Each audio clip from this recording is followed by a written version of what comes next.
Okay, it is 6:30. I'm going to call the meeting to order this evening. Will the clerk call the roll, please? Lokshin, Here. McGuire, I'm still here.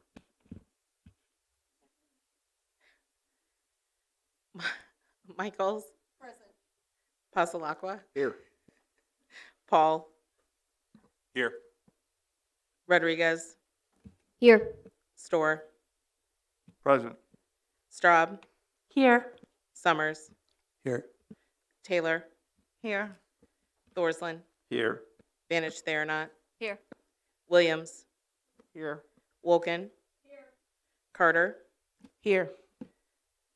Furtado, Here. Goss, Here. Harper, Here. King, Here. Patterson. Here. Okay, we're moving on now to the prayer. Please pray with me. I ask for strength that I might achieve. I was made weak that I might learn humbly to obey. I ask for health that I might do greater things. I was given infirmity that I might do better things. I asked for riches that I might be happy. I was given poverty that I might be wise. I asked for power that I might have the praise of men. I was given weakness that I might feel the need for you. I asked for all things that I might enjoy life, and I was given life that I might enjoy all things. I got nothing I asked for, but everything I had hoped for. Thank you, God, for I am most richly blessed. Amen. Rise for the pledge.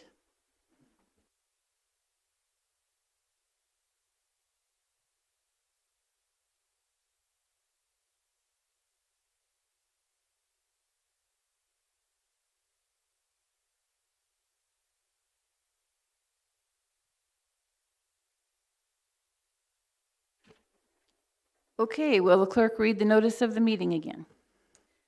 Notice is hereby given that a regular meeting of the County Board, Champaign County, Illinois, will convene on October 20th, 2022, 6:30 p.m. in the Shields Carter Meeting Room, Brookins Administrative Center, 1776 East Washington Street, Urbana, Illinois, in said county for the purpose of allowing and ordering payments of claims against the county, receiving and acting upon reports of committees, and such other matters as may be brought before said meeting, which said meeting shall continue in session from day to day until the completion of said business. Okay, thank you.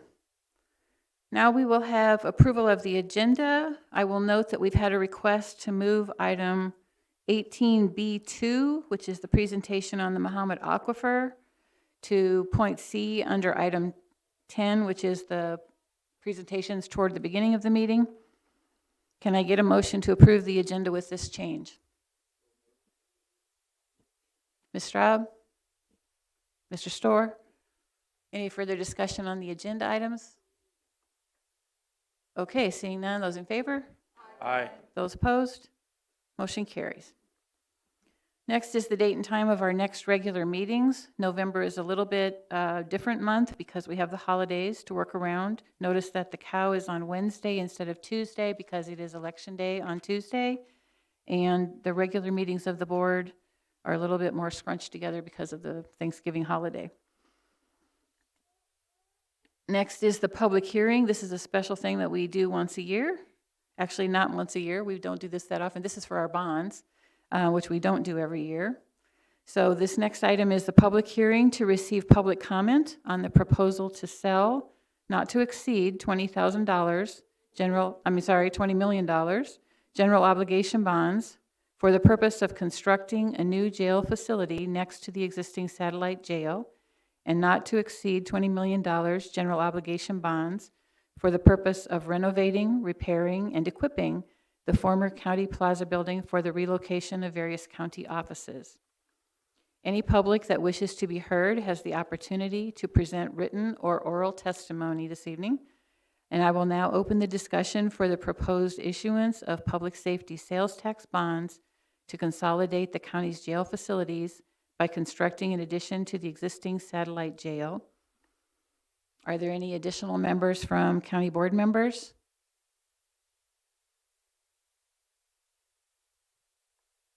Okay, seeing none, is there any written testimony to be read into the record that anyone has?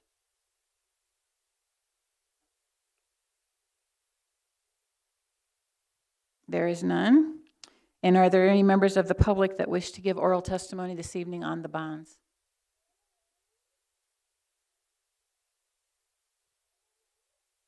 Okay, seeing none.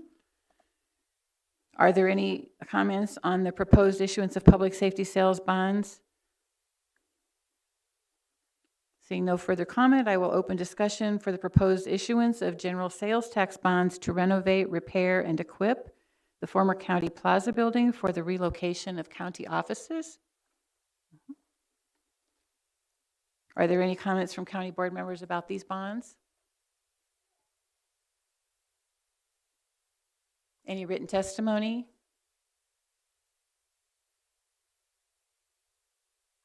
Okay, seeing nothing to be read into the record, are there any members of the public that wish to give oral testimony this evening?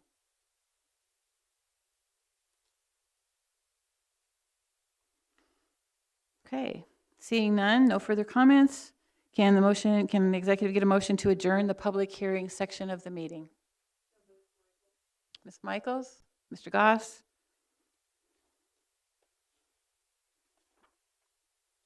I need a roll call, please.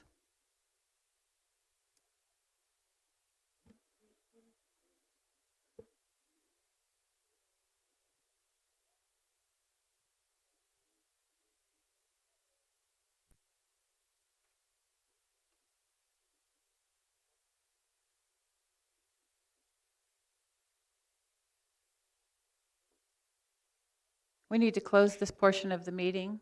I need a roll call from the members, please. Those in favor?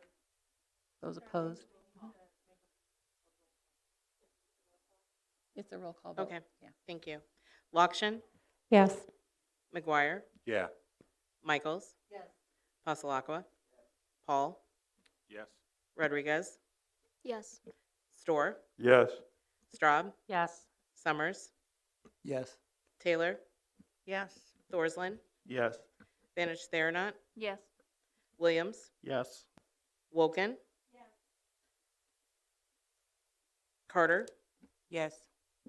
Portado, Yes. Goss, Yes. Harper, Yes. King, Yes. Patterson. Yes.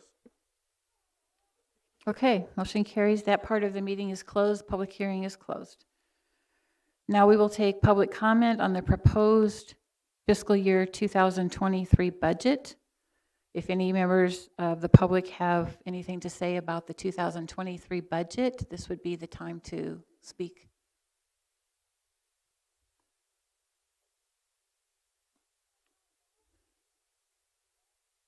Okay. Seeing none, we will close that part of public comment and move on to regular public participation. Is there any public participation this evening? And I do have several names here. The first one is Kathy Shannon.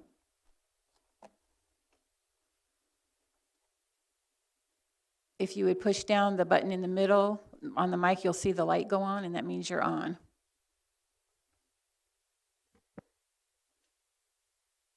Hi, my name's Kathy Shannon. I just wanted to come here tonight to say thank you to the county board for proposing the reproductive health rights resolution. I appreciate my county board protecting our reproductive rights. I don't want my children to grow up with fewer rights than I had growing up, and I appreciate very much your introducing it, and I hope you will all support that. Thank you.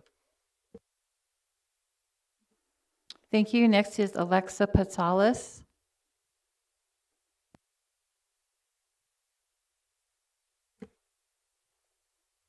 Hi, my name is Alexa, and I am a resident of Champaign County. And I just want to again thank you all for adopting or for considering this resolution. I also would like to tell a story. With permission from my mother, I am going to share her experiences. When I was 6 months old, she had an ectopic pregnancy, and basically what saved her life was an abortion. Without that health care, my mother would not be here, my two siblings would not be here.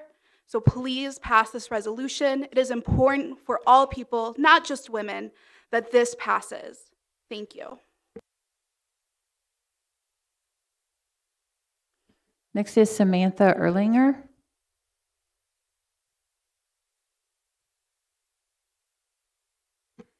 Hi, my name is Samantha Ellinger, and I'm a resident of Champaign County. I'm here today for the same reason as a couple other folks who have spoken here. I'm here to support the resolution for reproductive health rights, and I just wanted to say thank you for proposing this and for continuing to highlight this important issue here. Again, for all people, not just women, this is absolutely essential health care that is needed, and we have to do everything in our power to protect it. Thanks. Next is Jennifer Putman.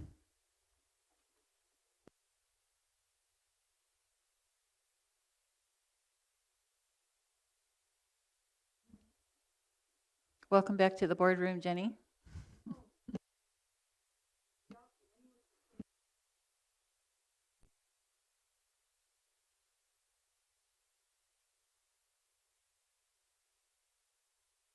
Thank you for coaching me.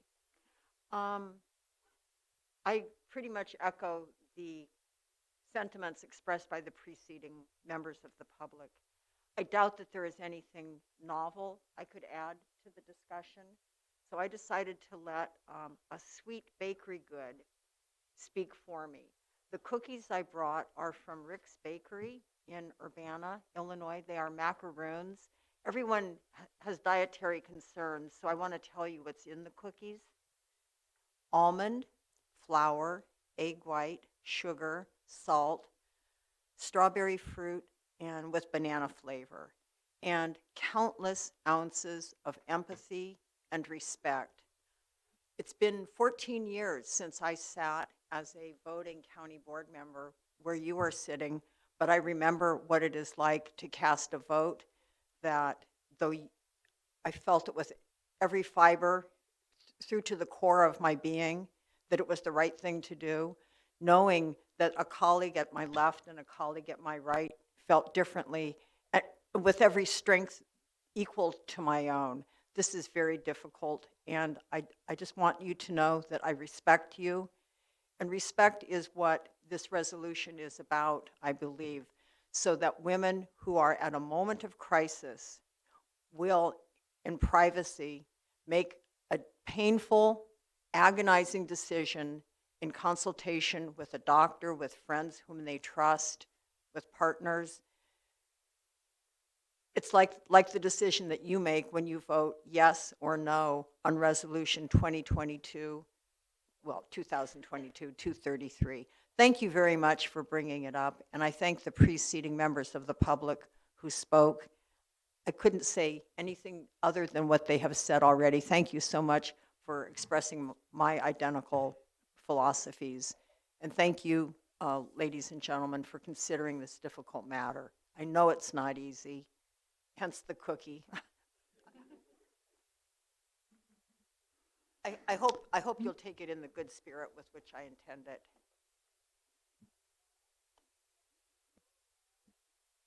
Next, we have Bria Farron.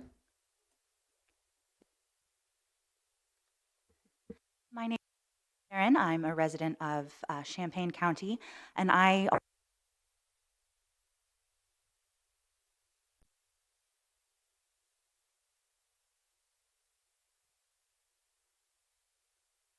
in.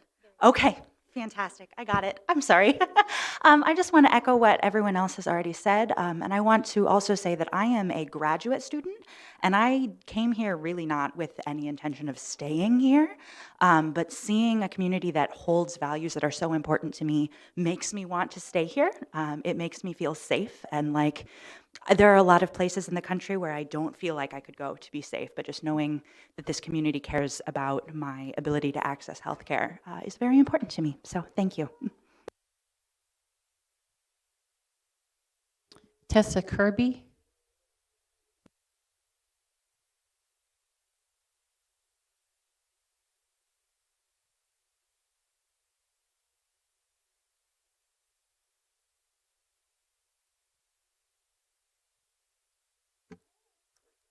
Thank you. Hi, everyone. My name is Tessa Kirby, and I'm actually here not talking about what most everybody else is here talking about tonight, but I'm coming as a concerned citizen within the community of Seymour. The town of Seymour is an unincorporated community outside of Mahomet, and we have been advised by a Mahomet board member to come here tonight regarding a situation of very grave concern involving an abandoned property and neglected animals within our community. My family and I have resided in Seymour for the last 5 years. And for 3 of those years, the property that I'm talking about, located 4 houses down from us at 208 East South Street, has been in rapid decline. I brought pictures with me to give you a visual representation of the current conditions of this home. In January of 2021, the owners moved out of the property due to its uninhabitable interior. There's no running water or electricity, leaving 3 dogs behind, 2 caged inside the home and 1 tethered outside. The owners of this property were taken to court last year for neglecting to upkeep and maintain their property and animals, and then later fined by the county. Since that slap on the wrist, no changes have occurred to either the property or the situations with the dogs. If anything, the situation only grows more wearisome. The direct neighbors of this property have attempted for years to work with the owner to rectify the situation, but with no success. In spite of multiple visits by the Champaign County Animal Control, there remains 2 dogs caged inside the home 24/7 and 1 dog living outside, tethered to a tree 24/7. The exterior property is vastly overgrown and unmaintained, as you can see from the pictures, while the interior of the house, according to the animal control officers we've met, is, for lack of better words, a hoarder's house, with no drywall, exposed subflooring, collapsing ceilings, and a stench unlike you've ever smelled. Aside from the fact that this property is textbook condemnable, let me remind you, 2 dogs live inside the house, caged, and 1 outside, tethered. While the animal control officers are in communication with the owner, advising her of specific actions she needs to take in order for her to keep these animals, they continue to exist in these unimaginable circumstances. While the owner is observed visiting the property for a few minutes, a few times a week to provide food and water, the fact remains that the animals inside the house are caged and residing in their own waste, and the dog outside is tethered to the tree 24/7 and can be observed so tightly wound around this tree that he is unable to reach his food, water, or shelter. None of these animals are able or allowed to run and exercise, escape from unwanted predators, or protect themselves from extreme weather conditions. This is inhumane, and with winter quickly approaching, the concern of the situation is emergent for the well-being of the animals and especially the neighbors. The owner of this home has made the conscious decision to move away from the property, but the community of Seymour and especially the immediate neighbors are left in distress, frustration, sadness, and concern for the animals as they bark and cry out as people walk by. The Animal Law of Illinois, 510 ILCS 70-3, states specific language against this unacceptable owner behavior. It says each owner shall provide for each of his or her animals 1, sufficient quantity of good quality wholesome food and water, 2, adequate shelter and protection from the weather, and 3, humane care and treatment.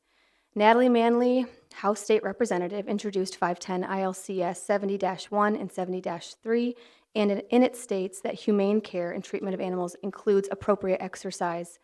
These animals get 0 exercise. They are caged and never seen outdoors. The only exercise the tethered dog gets is within his own worn-down tethered area that he exists in. Though the animal control proclaims that the dog outside has an igloo doghouse and the dog dishes, and the owner provides adequate food and water to all the animals, there's nothing they can do. These animals are visibly and audibly suffering daily. Every passerby can see it and hear it, and the town of Seymour deserves their voices to be heard. The situation is beyond unacceptable and has been for years, but has escalated over the past year to animal cruelty, with the owner moving away from the property, and it needs immediate action for the benefit of these animals and neighbors. We need your help to bring the situation to an end. This may seem like a futile situation regarding a couple dogs to some of you, but the community of Seymour, and especially the immediate neighbors surrounding the property, have had to deal with not only the blatant negligence of the animals, but the property as a whole. The sheer lack of care taken not only affects their homes visibly, but diminishes their potential value of their homes just by being in direct contact as a neighbor, and something needs to be done. The rain and cold temperatures are upon us, and we need change to be made ASAP. So we're asking for your help or direction. Thank you for your time.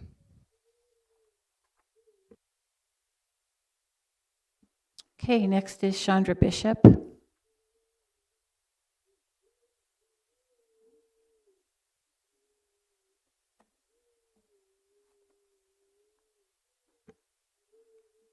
Good evening.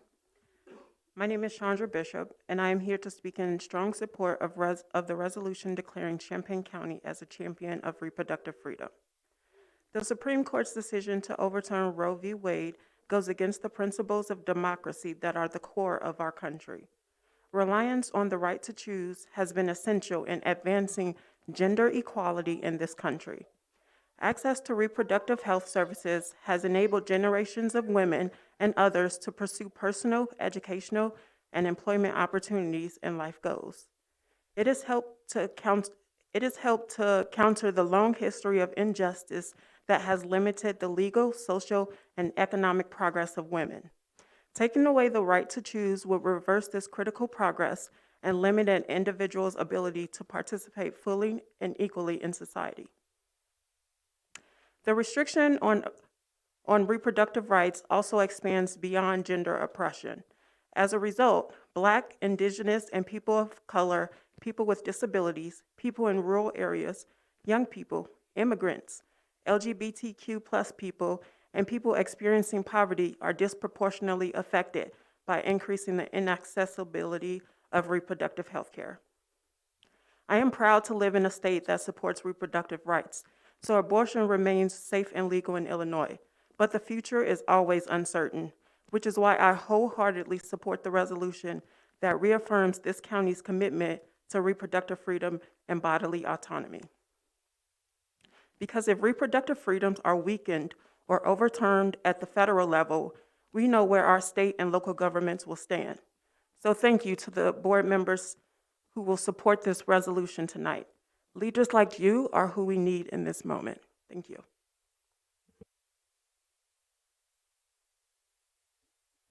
Mike Ingram.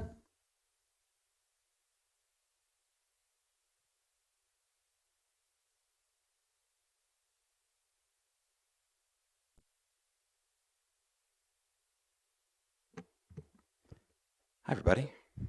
Nice to see you.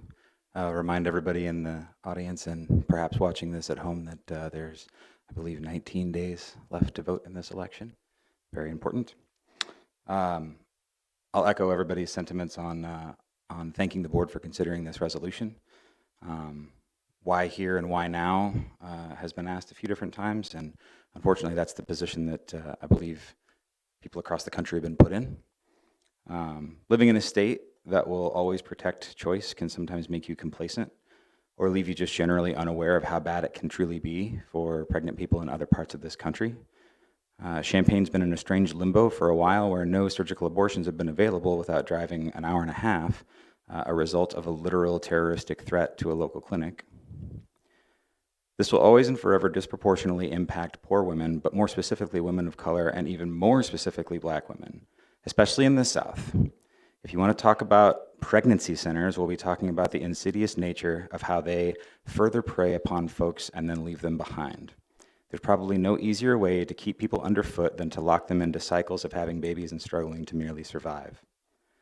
As a member of the Planned Parenthood Illinois Action Future of Choice Board, I firmly stand proudly with choice and am unimpressed with people who scream about killing babies but are oddly silent about limitations on things that can drastically reduce unwanted pregnancies, or who invoke God's choice about a raped girl's pregnancy but don't bat an eye at the fertility clinics or the use of fetal cells to create life-saving treatments. They make it clear that this is about controlling women largely, but poor folks of color pointedly.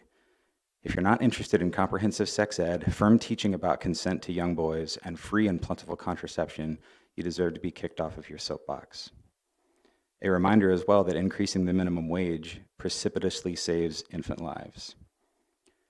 Regardless of your view on embryos, baby viability, personal responsibility, your religion dictating someone else's life, or anything of the sort, if the end goal is drastically decreasing the number of abortions in this country, the data shows that we need comprehensive sex ed and readily available birth control and health care.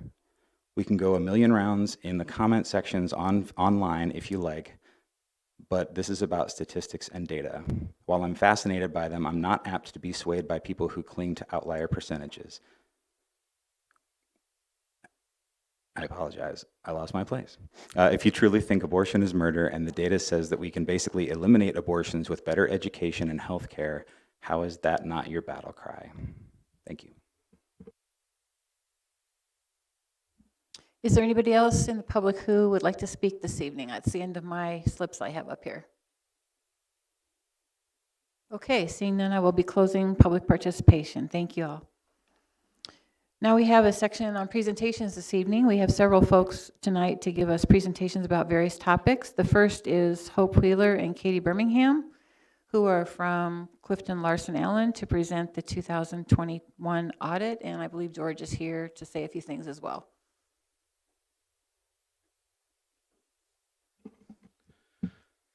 Good evening. Today marks the return of the audit cycle to its normal timing. For the last 2 years, we've had a 6-month extension from the federal government for the submission of single audits, so that earlier this year, we submitted the 2020 audit in March, and less than 7 months later, we returned the 2021 audit in October 4th of this year. So it's a tremendous achievement. I thank my office. They did this at the same time we implemented the new accounting system, or enterprise resource program. It's my pleasure to announce our new external auditor, which is in town, which is great to have the ability to meet face to face. That's Clifton Larson Allen, as represented by partner Hope Wheeler.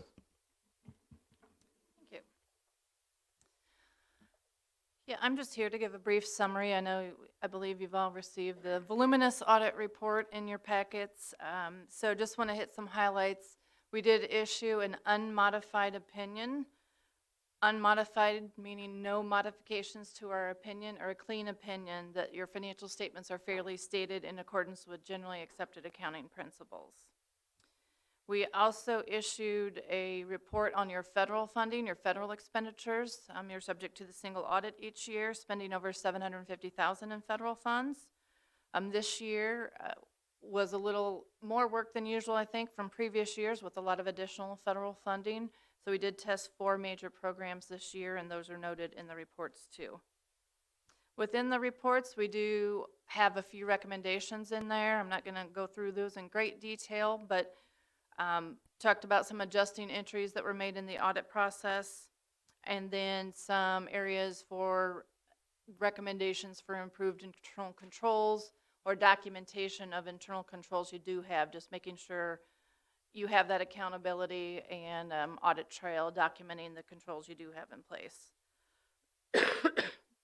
There was one finding related to the single audit, the federal funding. So honestly, I'll share that that's a very good statistic, because there, especially with all this new funding in, there have been a lot of findings related to federal funds and spending, and a lot of new rules going out there, a lot of guidelines to be reading. So just one finding, and it wasn't a significant finding related to subrecipient monitoring.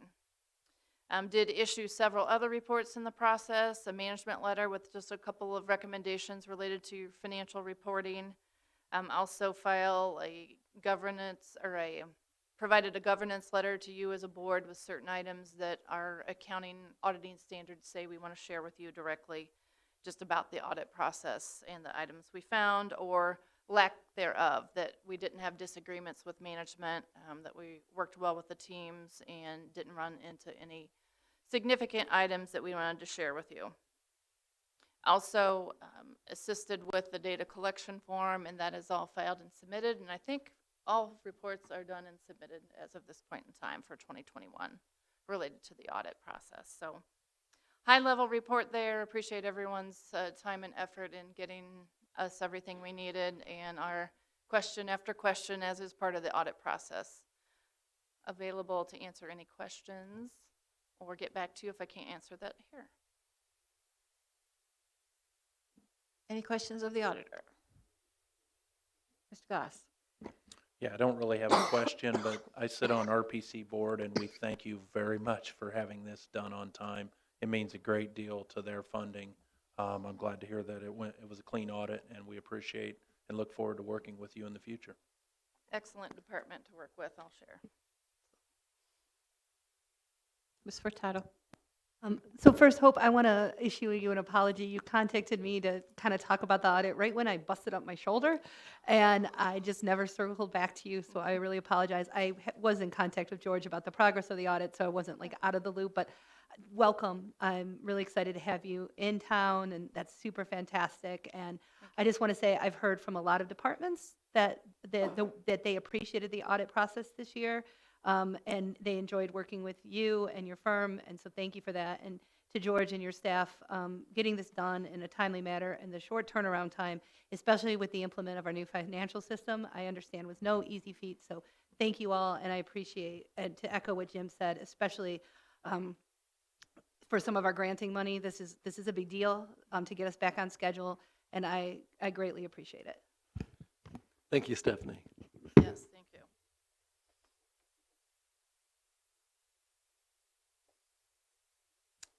Okay, seeing nothing else, thank you for coming, Hope.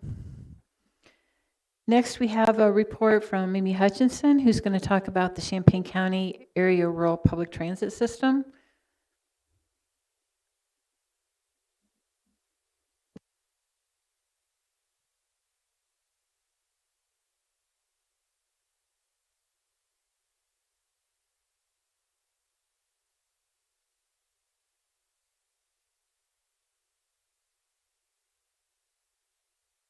Hello. Okay. Hi, everybody. My name is Mimi, and I am the Program Compliance Oversight Monitor for CCARTS, which is the Champaign County Area Rural Transit System.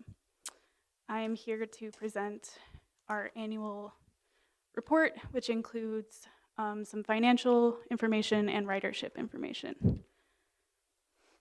First, a quick note, the CCARTS fiscal year is different from your fiscal year. So we start on July 1st and end June 30th. Some background on CCARTS. CCARTS began operating in February of 2011. In 2014, CUMTD began operating rural transit service as CCARTS. Currently, CCARTS is operated by MTD, overseen by RPC, and funded by FTA and IDOT grants, plus one service contract with the Village of Rantoul. We provide public rural transportation in Champaign County Monday through Friday from 6 a.m. to 6 p.m. unless we're on reduced service, which we're not anymore. We provide fixed route service, which is called the Eagle Express in Rantoul. And then we provide demand response service, which is curb to curb, with a 2 business day in advance request. And you can visit ccarts.com for more info. Our vehicle inventory is the same as last year. We have 1 minivan and 13 medium duty 14 passenger buses. The average vehicle age is 5 years, and that's one of our buses there. I'm going to go over our current projects now. So we are still waiting to receive our 2 buses that we requested through the Rebuild Illinois Capital Project from fiscal year 2021. That award was worth $107,000. We also requested 13 onboard bus camera systems as part of that grant, which we received and installed about a year ago. But the bus delivery is just delayed because of supply chain issues. There's another Rebuild Illinois Capital Project in fiscal year 2022 worth $134,000. The release of those funds is upcoming, and we hope to use those funds to purchase 2 replacement buses. Earlier this year, in June, we submitted a second CARES application worth $305,000 to cover 7 to 10 bus stop shelters along our fixed route service in Rantoul, plus wireless capability for our bus cameras. that is all in the works right now. This is what the bus shelters will look like. I believe this is the exact model we plan to order. And our last grant right now is 5339B, which is federal funding from the Federal Transit Administration. This is 4 buses, 3 replacements, and 1 new. And we've been waiting on these buses for, I think, at least a couple years. So we're still waiting. Now our service contract. So in addition to the regular annual grants that we get from the state and federal governments, we also have a service contract with the Village of Rantoul where we provide deviated fixed route service, which is like MTD, but the buses deviate, I think, up to a half mile from the designated stop just to help accommodate people a little better. We have had this contract in place with Rantoul since 2016, and currently the contract is, well, Rantoul pays C-Carts $9,700 a month at full service, and it's prorated for reduced service. So on to our demand response service characteristics. So this is, these are only the numbers for the door-to-door service. This does not include our fixed route Rantoul service.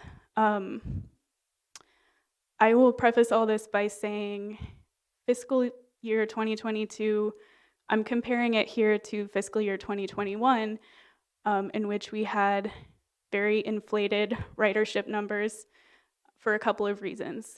One, we were fare free because of COVID, which across the board results in ridership increase.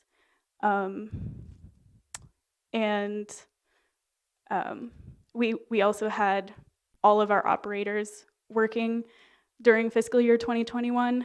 During fiscal year 2022, we've really struggled with the so-called operator shortage, which we have kind of found a solution to now, and I'll talk about that later, but our ridership went down because we're comparing to an inflated year and we struggled with our operators. So this table is organized by trip type. We saw a 23% decrease in medical-related trips, 37% decrease in personal trips, 4% increase in shopping-related trips. During fiscal year 2021, nobody was taking social trips because it was COVID, so the number was 0, so it went up by a lot. And then 2% increase in employment trips and another huge increase in education trips, which you can probably figure out why.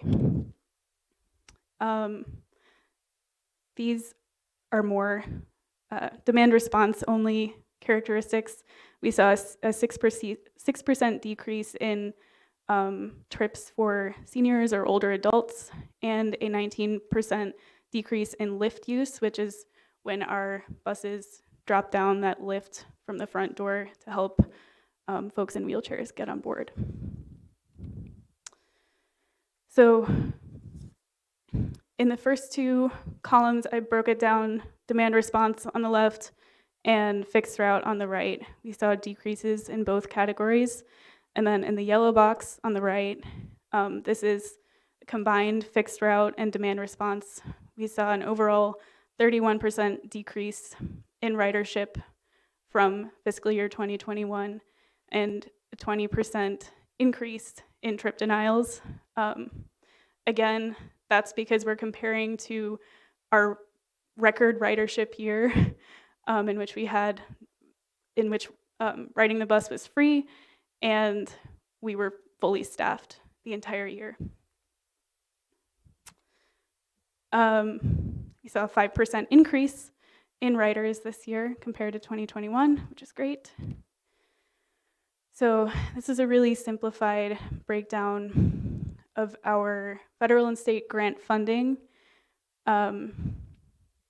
These numbers the numbers on the left pretty much stay the same from year to year. We get 153,000 from FTA and 723,000 from IDOT.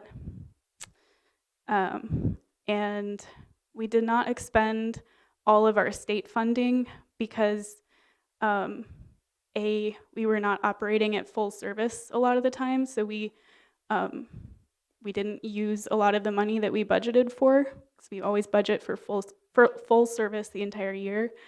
And also, IDOT requested that we use some of our CARES funds to spend those down before they expire. So we did not end up using all of our state funding this year. This is a really detailed breakdown of basically the same information I showed you before. This table does not include our use of CARES funds. So I'll just note that in quarter 4, which ended June 30th, we used $161,000 of CARES funds. And again, that was at the request of IDOT, just to make sure we spend some of that down before it expires. And the rest, as I said before, we're going to use for those bus shelters in Rantoul. And I think this is the last section. I'm going to talk about some of our rider survey data. So we went out and collected a tiny bit of data in July from our riders on both the demand response and fixed route vehicles. We asked a lot of questions, but I'm going to go over, I think, 4 of our questions here. So one of the questions was, how would you make this trip without C-carts?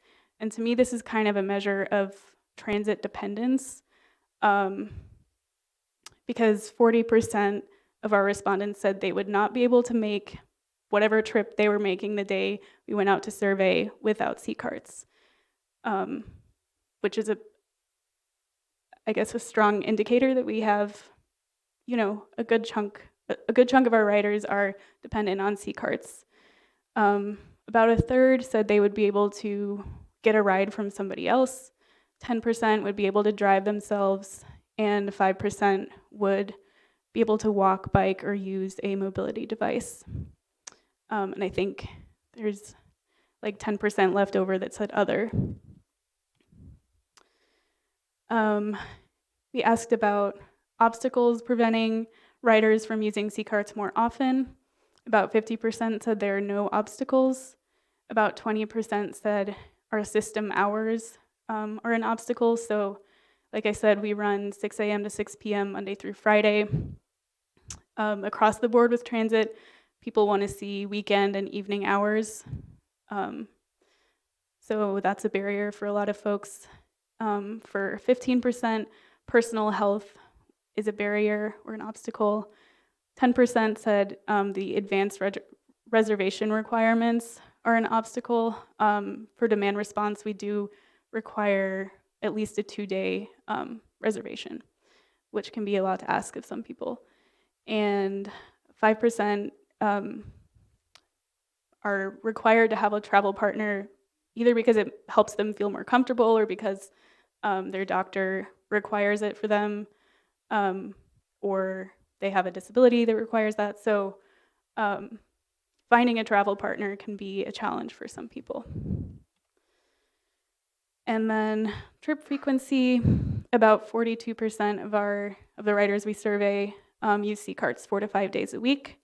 26% use it about once a week, 15% use it 2 to 3 days a week, and 15% use it about once a month. And then this is overall performance metrics. We did pretty good on all of these. Ease of scheduling was the lowest rating that we got from our riders, which again just points to that 2-day in advance reservation requirement. So takeaways for us are that the operator shortage presented a lot of challenges in fiscal year 2022. It caused a decrease in the amount of service that we could provide, which made our ridership go down. And luckily, at the very beginning of fiscal year 2023, our Rural Transit Advisory Group voted to raise the minimum wage for all of our operators, and also we added 4 full-time operator positions with benefits, and we really quickly filled all of our vacant operator spots. Our trip denials in fiscal year 2023 have dropped, and we haven't had to go on reduced service so far in fiscal year 2023. So that is a really good way to solve the operator shortage problem. And then we reinstituted fares at the beginning of fiscal year 2022, which we think also impacted ridership. And then the focus for 2023 is going to be infrastructure, working with IDOT and FTA to get those shelters built in Rantoul, maintaining our service and our staff levels, and then we would love to add a new service contract with maybe a school district or I don't know, any local organization that needs bus service. Now that we have enough operators, we can go beyond our usual service and add a new service contract, which will increase our local match and bring in more funds and more opportunities for everybody. So, questions? Yes. Ms. Carter? I couldn't remember from the highway meeting. Did you say some of those shelters are heated or not?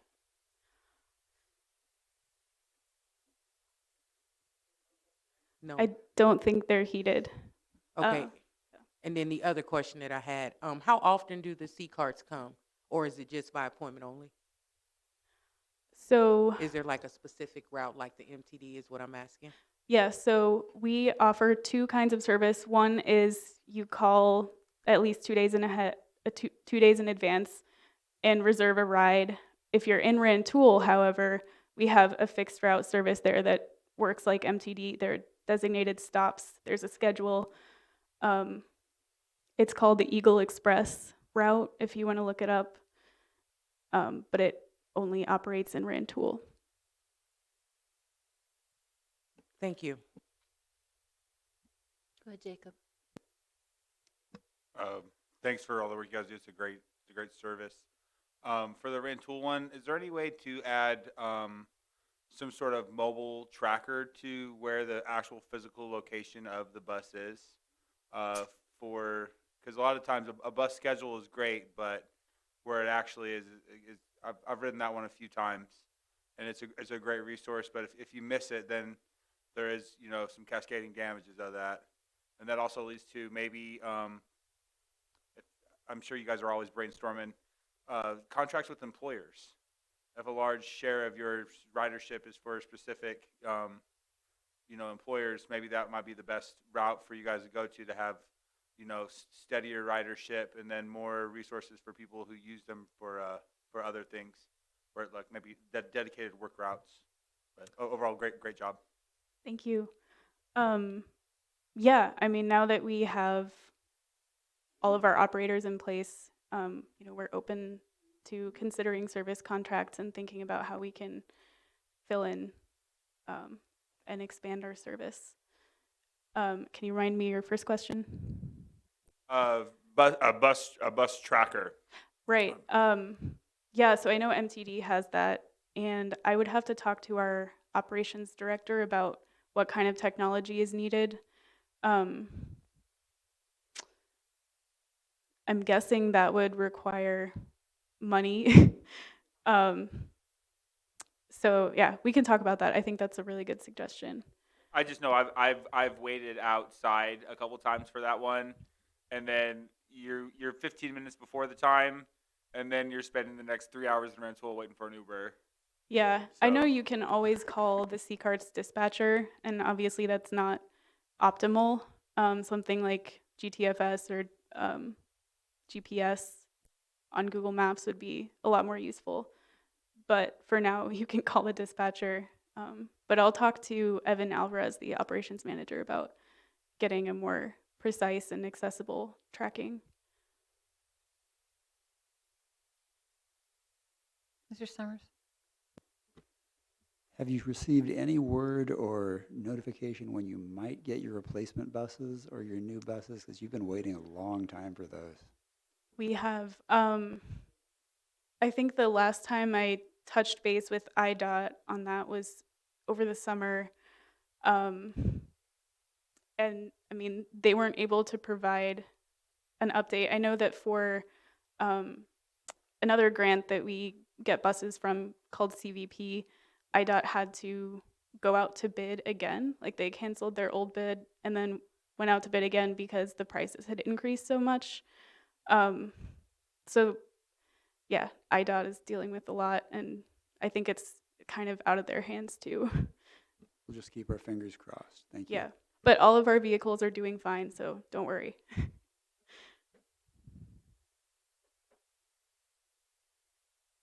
Mr. Storr. Thank you. I've brought this up in the past, that, you know, the 2-day advance notice for, has there been any change in being able to accommodate people who need, you know, a ride sooner because of, you know, medical need or something? I mean, I know we would all love to be able to decrease the time that people have to reserve in advance, but it's kind of a constraint of the dispatcher's scheduling capacity. We do have auto scheduling software, but you know, sometimes operators will call in sick and they'll have to shuffle things around again. So, I mean, we can see that, you know, our riders don't like that 2-day reservation time, and I don't know of anything we can do about that right now.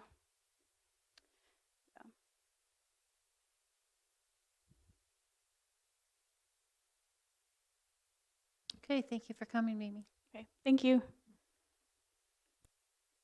Okay, our next item is Kisa Makani Mali, who is here to talk about the Muhammad Aquifer. Do you want to introduce her, Chris? Sure. Dr. Kisa Mwakin Yamwali, Willie Bwanji,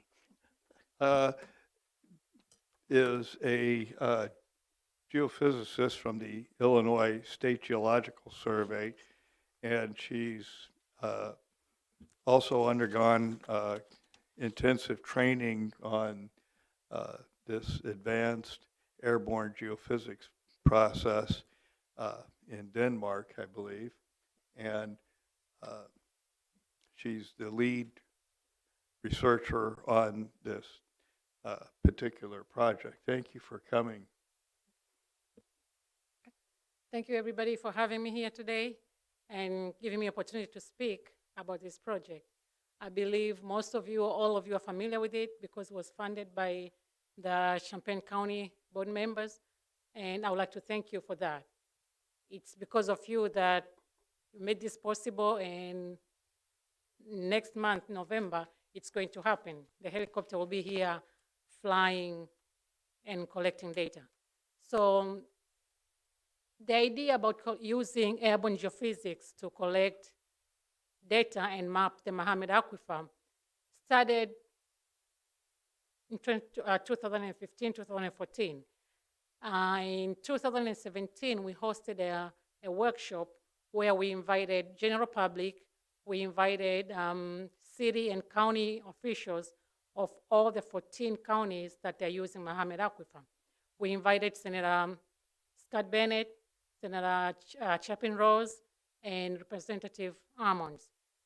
It was a good workshop, about 100 people attended. And the key thing about that workshop, we asked the stakeholders, what is it that they would like to see happening with Muhammad Aquifer? What information they would like to see from Muhammad Aquifer?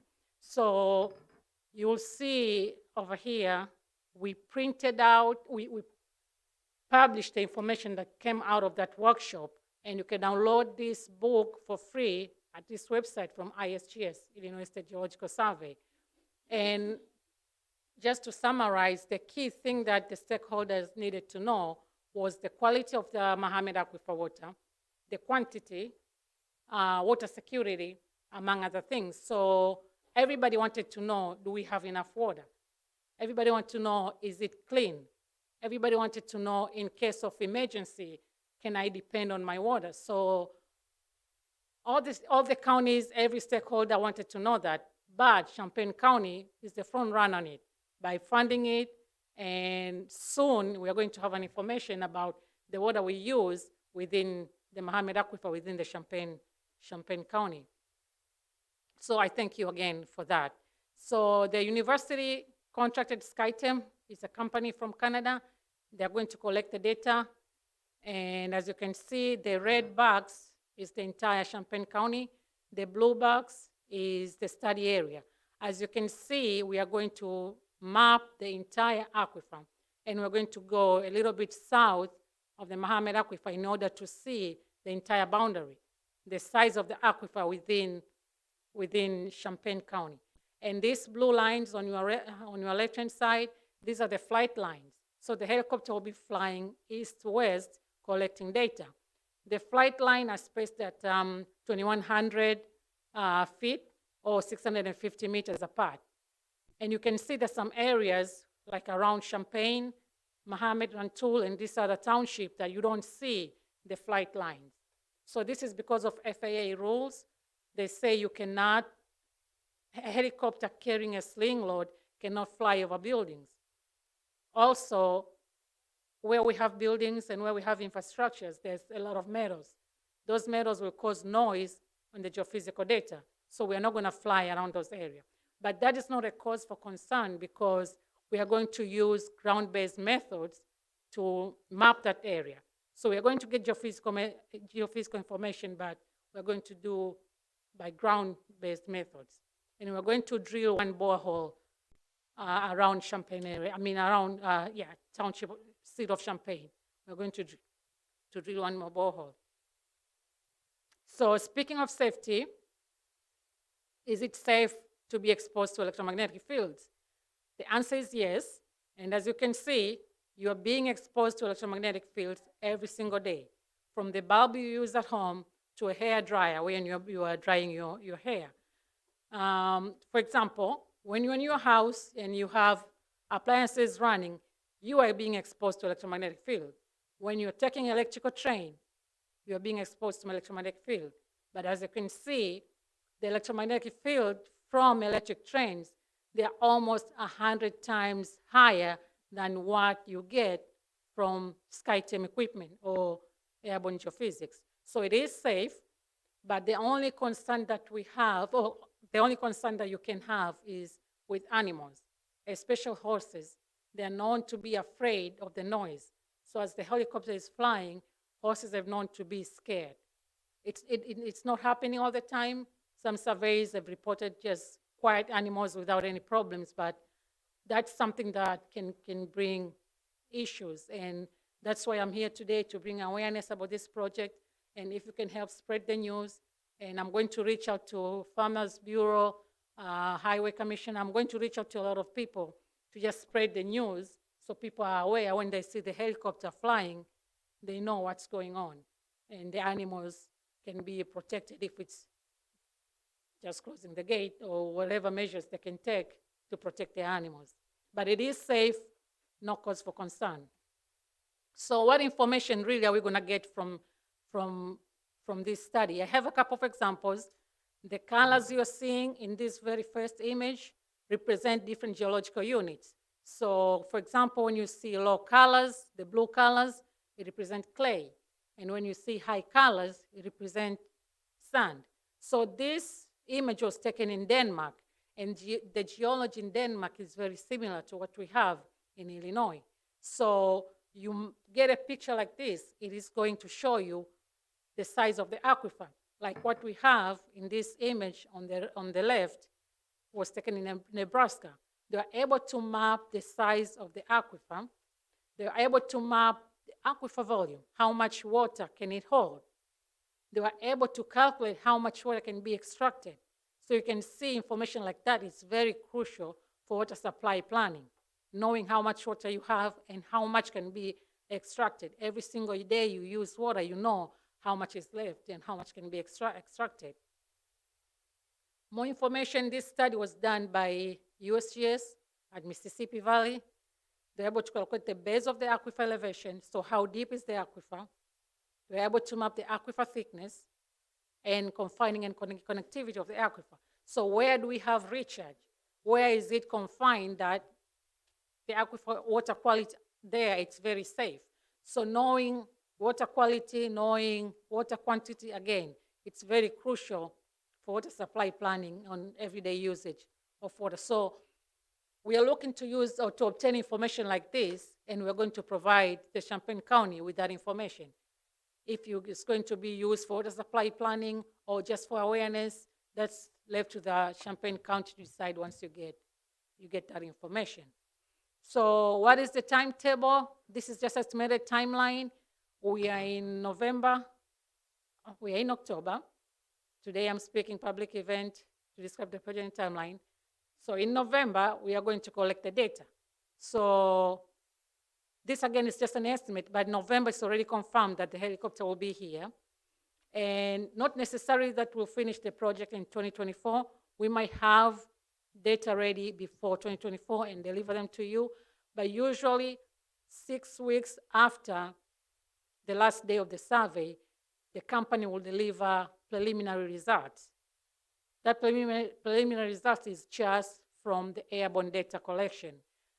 You'll see that summer next year, we'll be doing the drilling and we'll be doing land-based geophysical methods.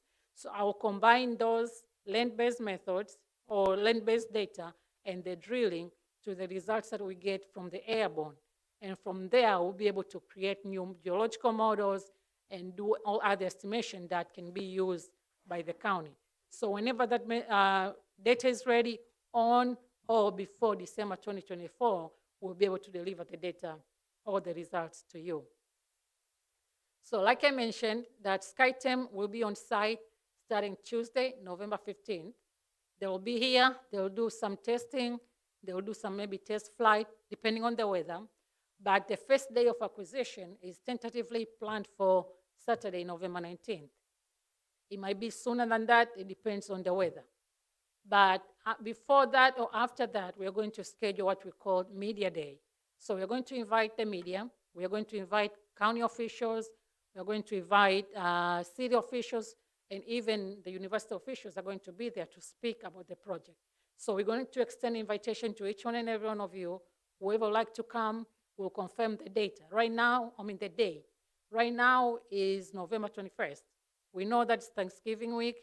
People might be busy, so we'll see how we can move that around to accommodate everybody and have people to come there, because having or seeing a helicopter carrying a big hoop running around, you will be concerned, like, what is that? So we would like to expose everybody or bring awareness so people will know when they see it, they're not gonna be scared. So that's all I have for now. Jason could not be here, but in case of any questions, you can either contact me or you can contact Jason. We'll try to answer your questions. And if you have any questions for now, I'll be glad to answer them.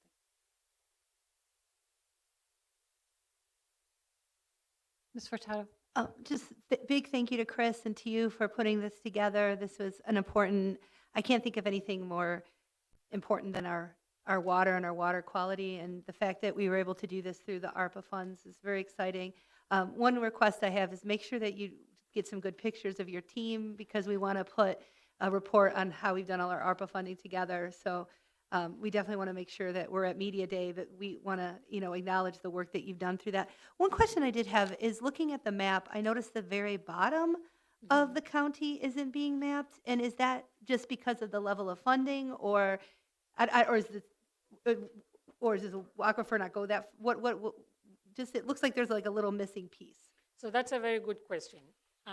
This piece, the bottom of the county, is not being mapped because ISGS and Illinois State Water Survey, so Illinois State Geological Survey and Illinois State Water Survey, have been working on Mahomet Aquifer for a long time. So we have some borehole information, we have some geophysical information that's why you have this yellow polygon that shows that's where the aquifer is ending. So that few information, it's telling you that's where the aquifer is ending. That's why we extended a little bit south to make sure we are mapping the southernmost boundary of the aquifer. So Awesome, thank you. yeah. So the funding was able to give us the spacing, 2,100 feet, the flight line. That's is controlled by the funding. Hey, Mr. Starr? Thank you. Some of my research work had to do with areas outside of the Muhammad Aquifer, trying to find water sources outside the Muhammad, because it doesn't cover all of the county.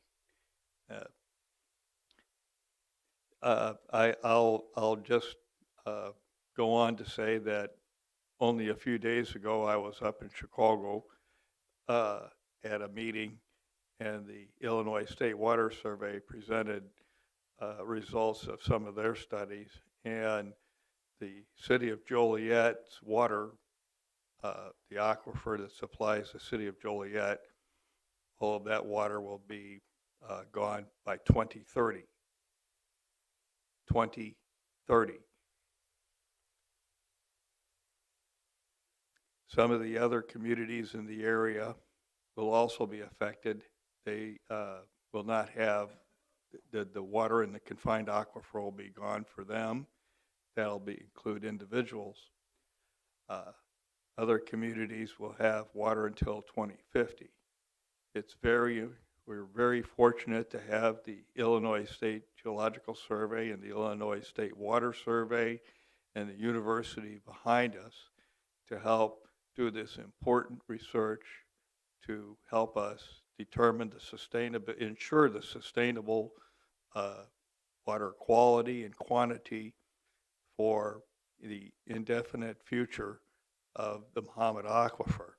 And we're very fortunate to have talented individuals like Dr. Mwakanyamwali, Jason Thomason, Andrew Stumpf, and an entire group at the Illinois State Geological Survey and Water Survey to help us use this very high technology. This is some of the most advanced technology used in groundwater science in the world. And we're using it, we're applying it here. Thank you for coming down to speak to us on that. And sorry for overstating a question. Any other questions? Okay, we appreciate you coming down this evening. Thank you. Thank you. All right, we're next on the county agenda for the consent agenda. Can I get a motion to approve the consent agenda? Mr. Patterson? Ms. King? Would you call the roll, please? Lockton, Yes. McGuire, Yes. Michaels, Pasalakwa, Paul, Yes. Rodriguez, Yes. Storr, Yes. Straub, Yes. Summers, Yes. Taylor, Yes. Thorsland, Yes. Vanich Theranot, Yes. Williams, Yes. Wolken, Carter, Yes. Furtado, Yes. Goss, Yes. Harper, Yes. King, Yes. Patterson. Yes. Okay, motion carries. Thank you. Next is communications. Does any member of the board have anything to share with the board this evening? Mr. Summers? Folks, every board member seated at these tables has committed themselves to public service, and everyone here deserves credit for their work. Some believe that you should wait to receive credit until your service is completed. I disagree. I believe that we sometimes defer recognition for too long. Lorraine Cohort has served on this board for 38 of the last 40 years. That's only 3 years of service less than the Honorable Lyle Shields, whose name is affixed to this room. And she's running again. This is simply an extraordinary commitment to public service. We've had multiple members serve on this board that were not on this earth at a time when Lorraine Court served on the Champaign County Board. She's chaired our Highway and Transportation Committee for at least the last 18 years. That's according to Jeff Blue, who's only been here for 18 years. Accordingly, I'm going to work with our executive to draft a resolution to name our highway building conference room the Court Conference Room or something like that. And I hope that I'll have your support.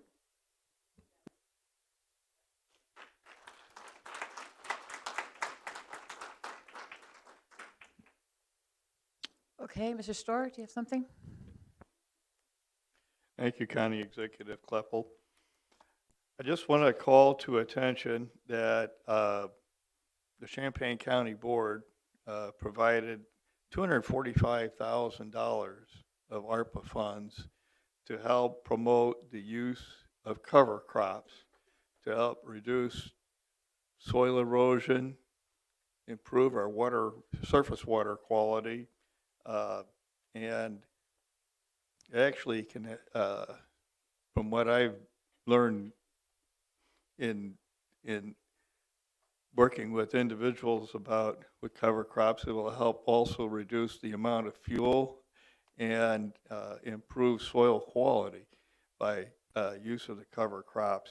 And I sure hope that the board members will work with their constituents and farming community with the Farm Bureau and the Soil and Water Conservation District to take advantage of the funds and plant those cover crops. Thank you. Mr. McGuire. Thank you. Someone else mentioned there's an election going on. I had the opportunity to attend the county clerk's public test of tabulators, election equipment. I wanted the public to understand and know that they worked and functioned properly, and the test was very positive, as it has been in past years. And we could look forward to that equipment working appropriately as expected. And I want to thank the clerk to allow me to be a part of that test and others. And thank you. Ms. Straub. As many of you know from reading the News Gazette today, a local youth was shot. I'm more grateful than ever to serve on this board where we have received so much federal money that we are putting towards those organizations who are doing the most work on this issue. And I'm grateful that we're doing that and that we're working together to hopefully keep this from ever happening again. Thank you.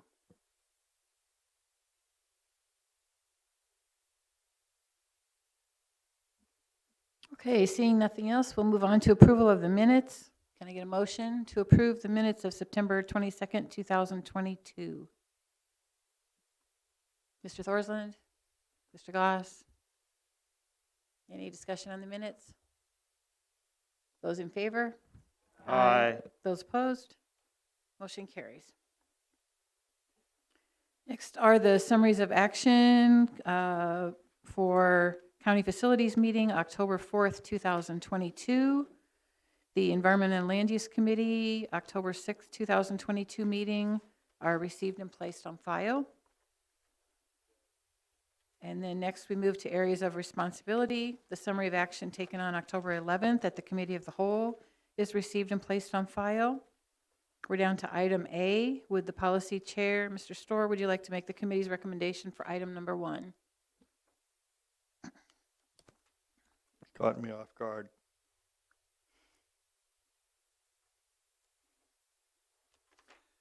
Thank Do you want me to read County it? Executive Kleppel, we're on item XV15, correct?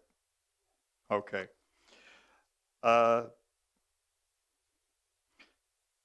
Item A, number 1, adoption of resolution number 2022-0 231, appointing Jacob Paul to the Sangamon Valley Public Water District, term December 1st, 2022 to May 31st, 2027.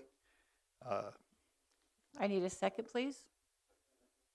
Mr. Summers, any discussion on this item? Those in favor? Aye. Those opposed? Motion carries. Thank you. Would you like to make the committee's recommendation for item 2? Thank you. Adoption of resolution number 2022-232, declaring Joseph R. Biden unequivocally won the 2020 presidential election. Can I get a second? Ms. King? Discussion on this item? Mr. Passalacqua? Yes, thank you. I have the luxury of sitting on the policy board with Mr. Storr, Kyle, and yourself. And, we had a lot of discussion about this item and about item number 3.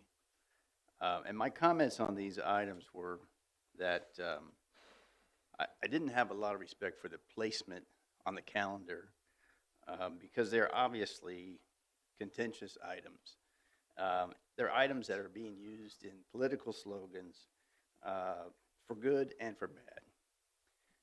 They're items that are overused on the internet and on Facebook and wherever else you choose to find your commentary or your news.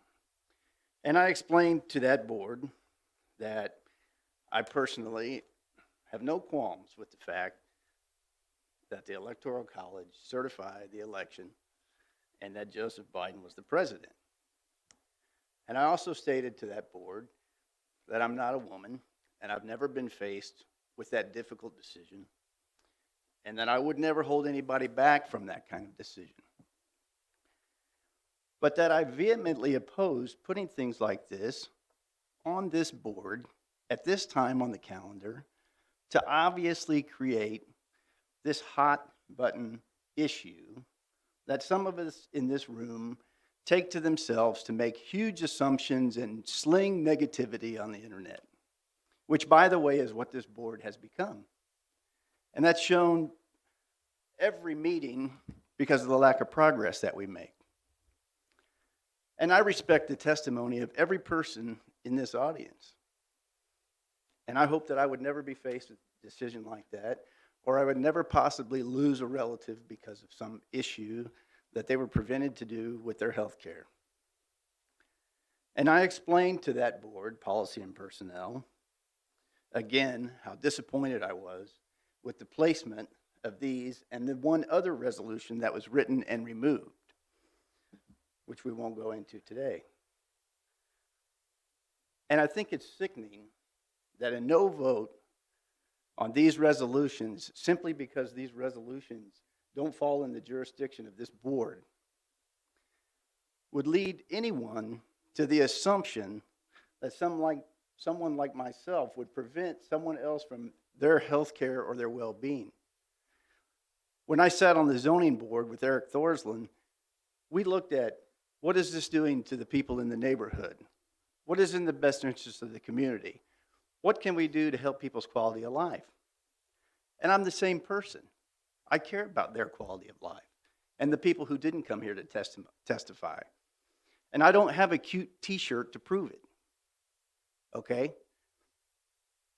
But this board has issues that we can take care of and issues that we can't. And these resolutions on here, placed 30 days before an election, is disrespectful to the people who champion this cause because it's being used. So in short, A2 and A3 will not be supported by me, but not because I don't support the issues, because I don't support them being used for political gain.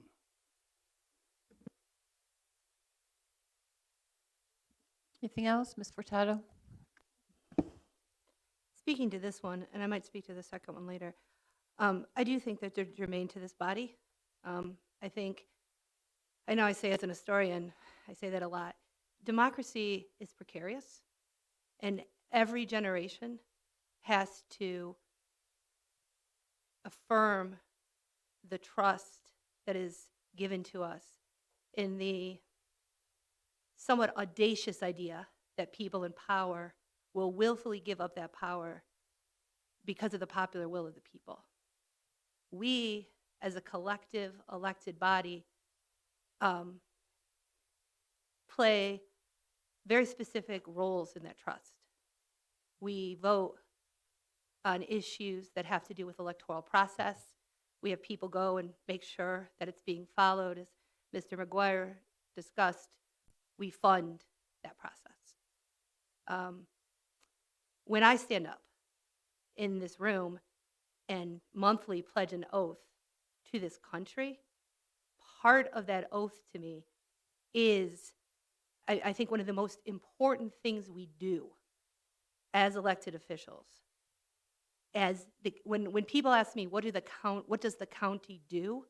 My short answer to them is always, we run the elections. It's important.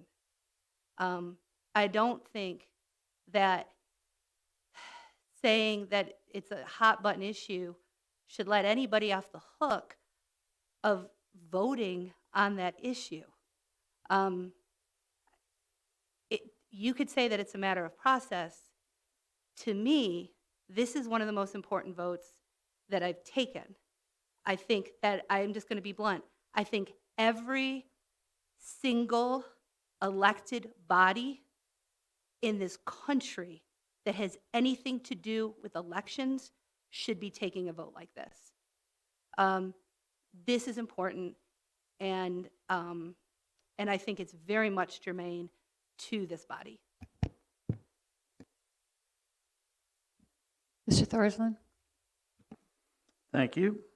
Thank you, Brad, first. Yes, we served for a long time on the zoning board, and we got things done there. We don't maybe agree politically on things, but we certainly agreed there to uphold the standards of that zoning board, do the things that we best get done. I take a little contention with the fact that this board doesn't get anything done.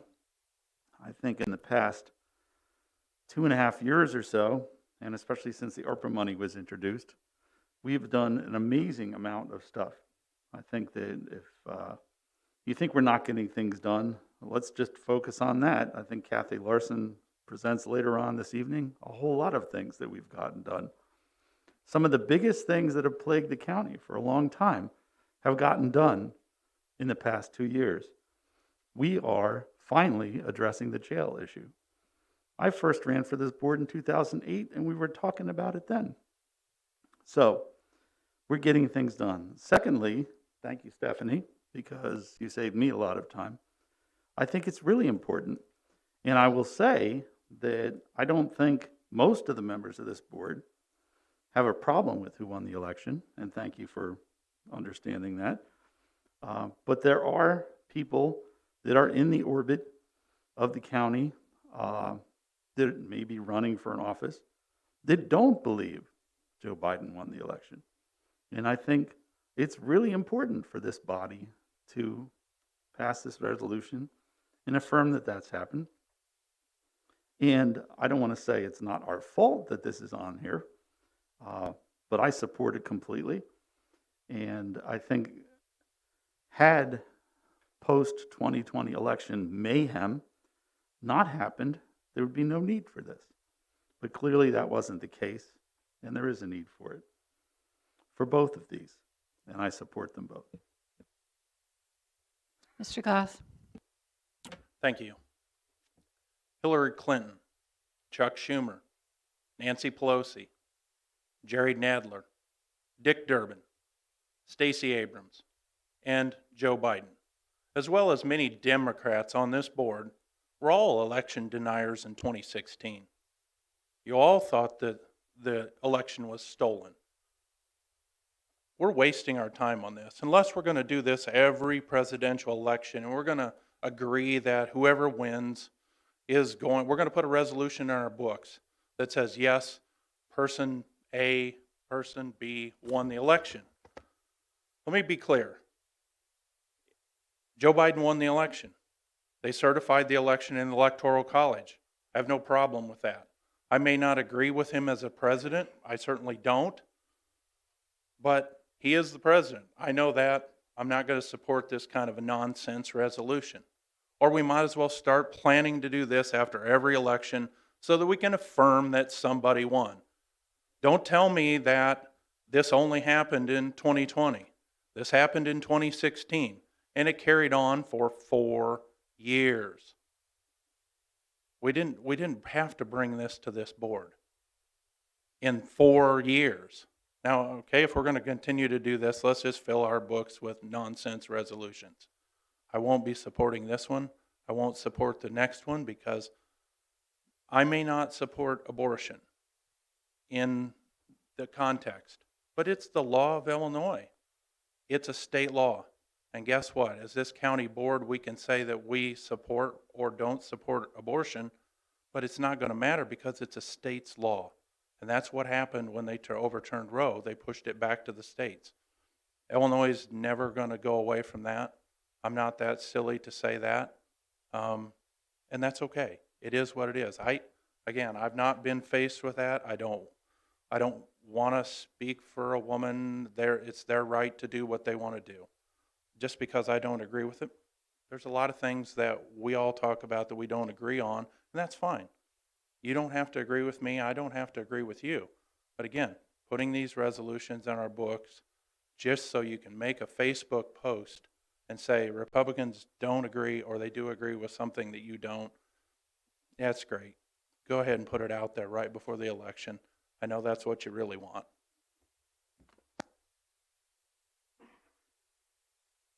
Ms. Rodriguez? I really didn't plan on speaking, but I just wanted to put it on the record. I deeply agree with my fellow seatmate Stephanie on this. I believe this is one of the most important votes that we will take. And I don't think that anybody who has watched any of the footage from the January 6th commission can say the opposite. I've watched every minute of those hearings, and I can tell you in ways that have shocked me to my core. Somebody who's thought about politics I was actually a George W. Bush fan, right? Like, yes, it's a weird disclosure, but I mean, for so long, hearing the testimony of secretaries of state, people who were actively pushed to sway the vote, to subvert democracy. I think you cannot watch those hearings and come away without the conviction that local government, and in particular, county government, is at the front lines of democracy.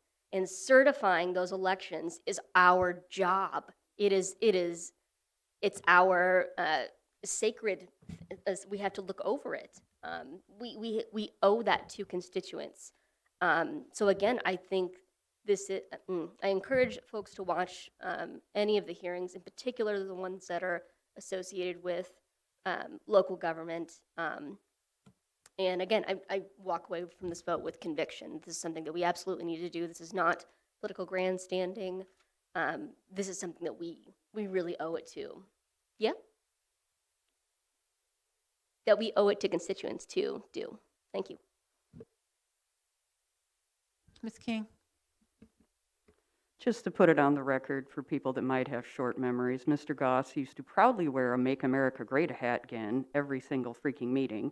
And Mr. Pasalacqua, who always flies above it, is well known for sending people unsolicited nasty messages when they're mean to him on Facebook. So they only fly above it when they're not getting something out of it.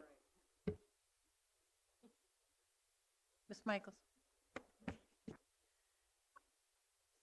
I've looked at these two resolutions several times over and over. I actually have wondered many times why the resolution on our president, Mr. Biden, wasn't brought up earlier on when there was a question. That is my issue with this for the most part. I believe that he is the president, and that's the way it goes. I also know that doing a resolution for something that's already a valid issue is kind of like just, okay, here's your pat on the back again. Well, what good is that doing in our county business? When we get to the next one, I'll have other items too. I definitely agree. He is the president. I've never had a problem or an issue with that.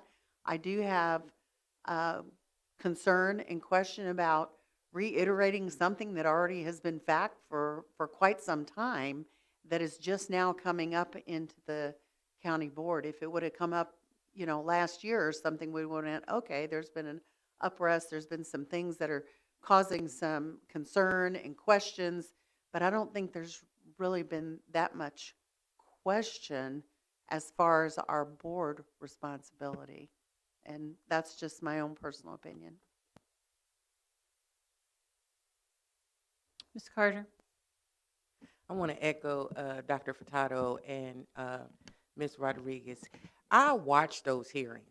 And the fact that I come to these county board meetings and I hear county board members make up lies about our county clerk whenever they get a chance to, or any chance they get to try to make him look bad, and then you talk about disrespect, but you won't respect. The way I was brought up, I don't care the color of your skin or your gender. If you won't respect, you give respect in return. This resolution needed to be had. There is someone running on the Republican side that is denying the elections. Are you guys not aware of that? I've seen the commercials. I've seen the commercials. He's denying the results of the presidential election. So this resolution needed to be had. He's not heard that President Biden is our president. So it's sad. Mr. Harper. And we would work better together if we had mutual respect for each other, not a political game, not for a Facebook post. This ain't got nothing to do with Facebook. If that's the reason why y'all here, there's a problem here. Okay, are you done, Ms. Carter? I am not. You need to be speaking to the issue, not Abortions to the other have members of the affected board. many people. If not in your family, I hope that it don't. But I've heard stories of affected people. Not just in my family, but I'm pretty sure in yours, if you would admit. But there needs to be a resolution for both. And I will be voting for both of them, yes. Thank you. And please, please watch those hearings. You guys will never admit the person that you idolize is a liar and a thief. But yet you come to county board meetings and you want to make up some mess about our county clerk. It's very funny. Okay. Clownish on your behalf. This is getting a little personal here. No, not really. Thank you. Okay, Mr. Harper? Nothing more than I got a business to run. I don't need to listen to this crap. See you, everybody. See, that's what y'all do.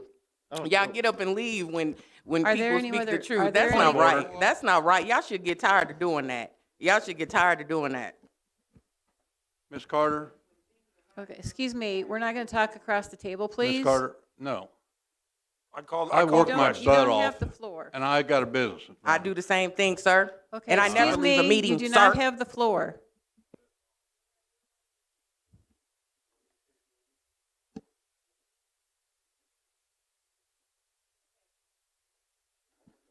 We are now voting on this issue.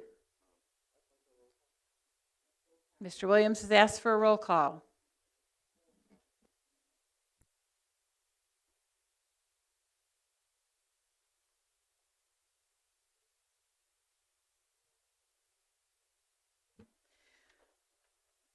Lokshin, Yes. McGuire, No. Michaels, Pasalakwa, No. Paul, Yes. Rodriguez, Yes. Storr, Yes. Straub, Yes. Summers, Yes. Taylor, Yes. Thorsland, Yes. Fanich Theranot, Yes. Williams, Yes. Wolkin.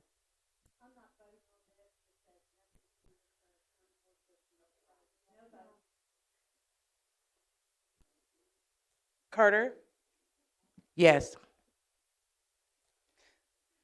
Furtado. Yes. Goss. No. Mr. Harper left. Okay. King, Yes. Patterson. Yes. Motion carries. Moving on to item 3.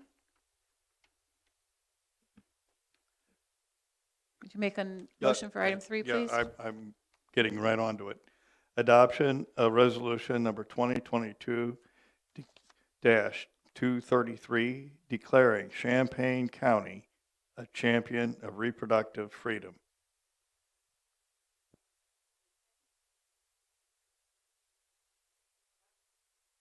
Discussion on this item? Ms. Walken? I just want to say that I do believe in a woman's choice in certain circumstances, but for the same reason I'm not voting on 2, I'm not going to vote on 3, because this does not belong as a resolution on the county board. Your constituents would beg to differ. Ms. Lokshin? I just want to say that I do think what happens at every level of government informs what happens at the next level. So I know that, like you said, it's been pushed back to the states. This is now a state's decision thing. We're one elected official away from things changing in Illinois. And I do think, I know that you disagree, but I think that it's important for us to say that as Champaign County Board, we do support reproductive rights.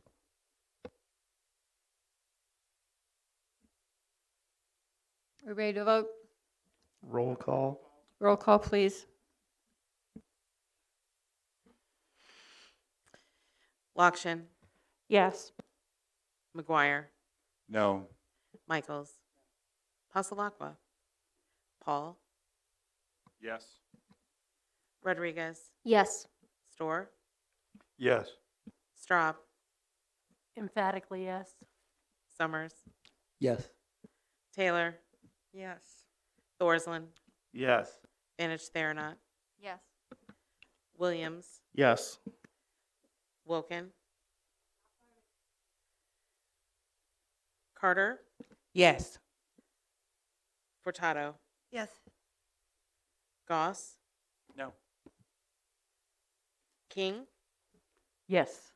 Patterson. Yes. Motion carries. We're now moving to old business.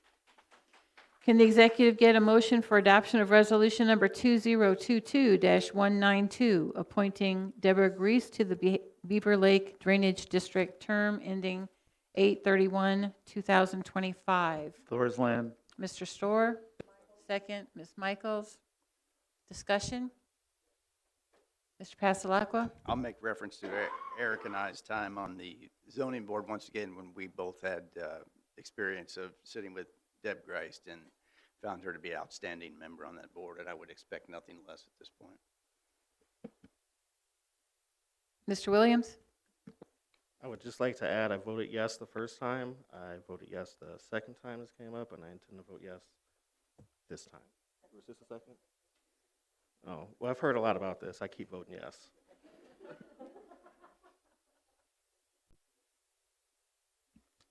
Seeing no further discussion, those in favor? Aye. Those opposed? Motion carries. Okay, we're now down to new business for the evening. If there's no objection, I'm going to do A and B together.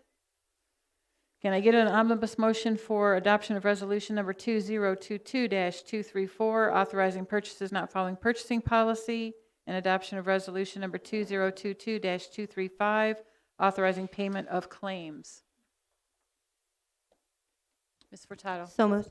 Thank you. Second, Mr. Thorsland. Discussion? Those in favor?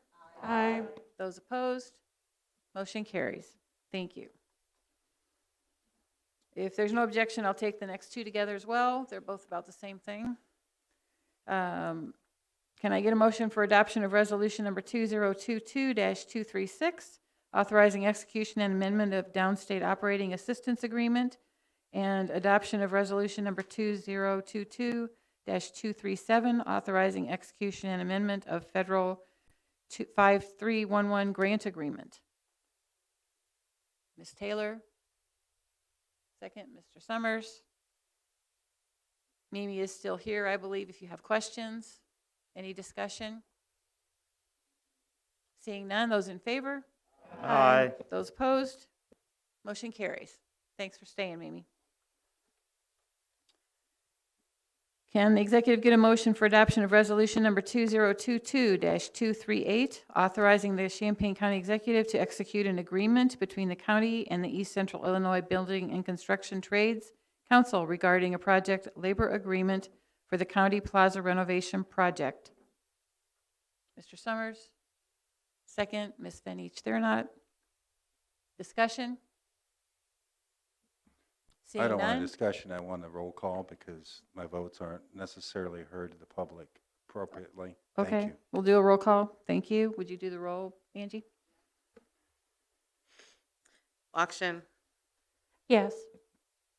McGuire, Yes. Michaels, she just left, Pasalakwa, Paul, Yes. Rodriguez, Yes. Storr, Yes. Straub, Yes. Summers, Yes. Taylor, Yes. Thorsland, Yes. Vanich Theranot, Yes. Williams, Yes. Wilkin, Carter, Yes. Furtado, Yes. Goss, He's I'm gone. sorry. King Yes. and Patterson. Yes. Motion carries. Next, we will move on to discussion items. You have in your packet some information about the national opioid settlement. There's also an attachment that was given to you at the meeting here, some additional information about how those monies could be spent. I know that the department heads are starting to think about possible ways that they might like to be able to spend some of that money, and we don't know the exact amount we'll be getting every year. So we'll have to probably do that on an annual basis based on how much we're getting. Ms. Furtado? One quick question for Tammy. Tammy, are we then going to build this into the 2023 budget? We have not. It just recently happened, so I have not included it. I could potentially, although the summary's written. Okay. And then the second question I had is, or the second thing is I had is just a comment. I wanted to thank our state's attorney, Julia Reitz's office and her staff there. I know they worked very hard on this, and that this has been an ongoing process. And I think it's important to acknowledge the work that's done, and this is the potential to be a big impact for our county. So thank you to the state's attorney's office. Okay, any other discussion about that? Mr. Pasalakwa? So is that going to be a payout once a year for 18 years, or is that just a part of the ongoing settlement? Or is it a one-time? It's a one payout for the 18 years. There's two settlements, actually. There's two different settlements. One of them has a time frame of 18 years. The other one, I believe, is shorter than that, maybe 10. There's no... But it's a one-time receipt to Champaign County. No, each year. I got it. One time each year. There won't be multiple payments during the year, but the first time, because they're trying to work out all the formulas, we may get more than one payment the first year, but then they will have some kind of schedule. There's not a lot of details about this yet, as you might imagine. So they just issued the list of what we could possibly spend it on. I can tell you a separate fund has been set up so that we can keep track of it for that reason, because we'll have to report on how we're spending it. And there is no schedule like how much each county will get every year. So we don't know how much it will be. I'm assuming approximately the same amount, but that's a guess. Anything else? Mr. Williams? Is there a time limit on how fast we have to spend it?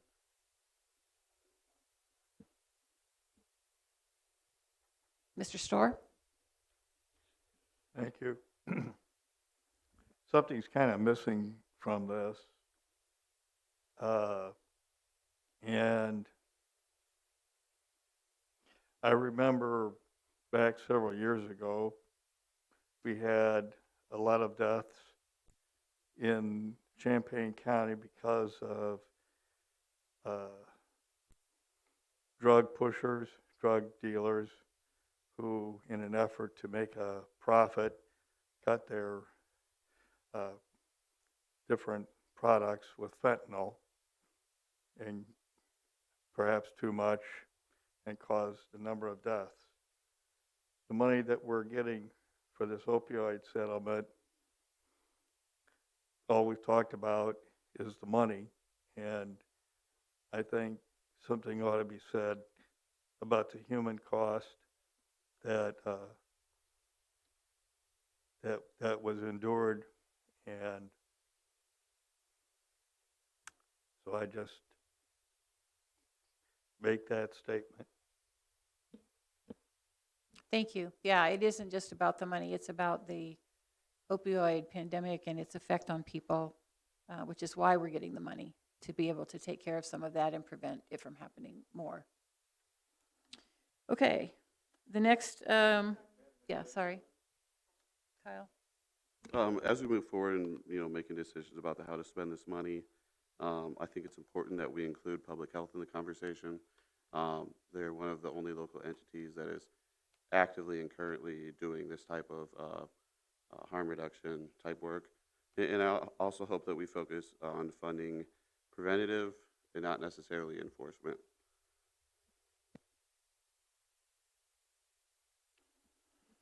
Okay, and Kathy, it's time to talk about the American Rescue Plan Act. The first thing we wanted to note is that there is a draft budget in your packet. You invited iCount, to come back and talk about what they wanted to do. They have enclosed their budget for you to look through and see if there might be anything in there you wish to fund. We also had a recent request, which you have at your desk, from the Martin Center, which just opened a couple of weeks ago. And you have some other requests that we still had on the table that I've given to you before. A point of order, did we skip item 17E? Nope. We voted on Okay. it. Yeah. Yeah, we did. Yep. Okay. Okay. Let's see. Number 2 was moved up because we had her at the beginning of the meeting, so now we're on the update from Kathy. Good evening. We've included the regular updates as far as status and financials and timeline. We currently have the quarterly reporting due to the Department of Treasury by the end of this month, so we're currently compiling all of that data and collecting what they need. We also have additional information that we collect as the county from each of these contracts that we have and projects going on. So we'll continue to add outcomes. We should get a new set of outcomes with this reporting that we can report on next month. We did want to note that under the Mental Health Board contracts, there will be funds coming back in for a few of the agencies that were unable to spend completely, those full amounts. Currently, there's $1,448 that has come back from one of the agencies. And as of this month's financials, another $75,000 coming back from one of the contracts. So that funding would be able to be reallocated to other ARPA uses. We continue to also work on the contracts as far as existing contracts, the payments, and the various activities that need to occur with those. We have some additional new contracts out in negotiation right now, and then a few that still need signatures as well. So we continue to make progress on all of the contracts. And I'd be happy to answer specific questions on any of those projects or contracts. So first, thank you for this. It's really exciting to see the dark gray grow and to think about how many things we've done. One comment I wanted to make, I know I keep saying, like, I want you to take pictures. I think that sometimes we as a county are not particularly good at letting folks know the awesome stuff that we do. And this is some, I mean, pretty awesome stuff that we're doing with this. And so I want us to think about, and if we don't have the capacity internally, maybe thinking about bringing somebody on. I feel like this could be a cool project for like an intern or something like that, doing some infographics on some of this stuff and images that we could get up on the county board. You know, I think that we need to let the public know what we're doing with this funding. It was an incredibly important trust that we were given, this $40 million, and we're doing a lot of long overdue things internally, but a lot of sort of once in a generation things externally. And I think that we need to let the public, we need collectively to do a better job to let the public know that. You know, having infographics that we could share on our, you know, maybe have something on social media we'll all agree with, but also just sharing on the county website, I think would be a really good idea. Secondly, and I had an opportunity to talk about this with Mr. Pasalacqua before the meeting, one thing that we have not funded this year, and I guess theoretically we could wait to next year, but if we have enough give, I don't see why we should wait, is the request from Habitat for Humanity. I believe they asked for 4 houses there's $30,000 apiece so it was $120,000 is what Brad informed me before the meeting. I don't know if we have enough give in this year's budget to just go ahead and start that agreement. So why don't we just go ahead and do that? What I can say is that I was going to say, is there anything else you want to do Yes. this year? Because we have to do it now. I So- would say let's just go ahead and get, you know, I mean, let's get that done. Would Yeah. you like me to read their ask? That would be fantastic, yeah. Okay. Their formal ask said, request for funding. Increased cost of materials has continued for Habitat due to inflation COVID impact on building supplies. Habitat builds 4 to 5 houses each year. Increased cost per house is $30,000 per year. For our next 4 house builds, we're requesting support of $120,000 to help us complete the builds for homeowners. All homeowners will be 60% AMI or below. I've supported this organization, as you know, and it's a great hand up. So I do support it, but I don't know how much play we have. Well, as Kathy just mentioned, we have approximately somewhere between 75 and 80,000 that's been given back because of things that weren't able to be done and used. But we also have the money from many other things that haven't been totally spent from the allocation. So we certainly could spend it as long as we don't overspend the total amount, we're fine. Is that okay with everybody that we just go ahead and, I mean, we could wait to next year, but there's really no reason to. Oh, sorry, I'm not running this meeting. Do you have like a ballpark of how much we have left that we could spend?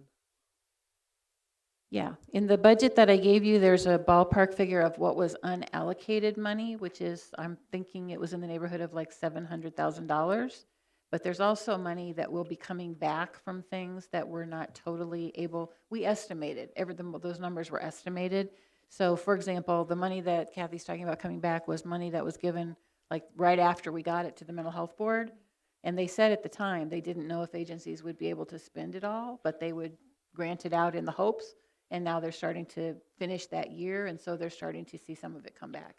So we know for sure that we have 80,000 coming back now, but they haven't done all their audits yet for everybody. So we know there will be more than that. We just don't know exactly how much. And then other projects, for example, Kathy, a couple of the other ones you want to mention that you still have not committed all of your money for community violence. You know, there's other places where things can still be taken. Do you have any outstanding requests from department heads about? Yeah, we included all of the department head requests for 2023. They are in the budget at present. They've all been funded. The ones for outside agencies are still outstanding, would be the iCount, iRead, the Urbana Park District, the Martin Center. Seymour, water meter. The Seymour water main replacement. And then I'm looking at the list of things that are being implemented.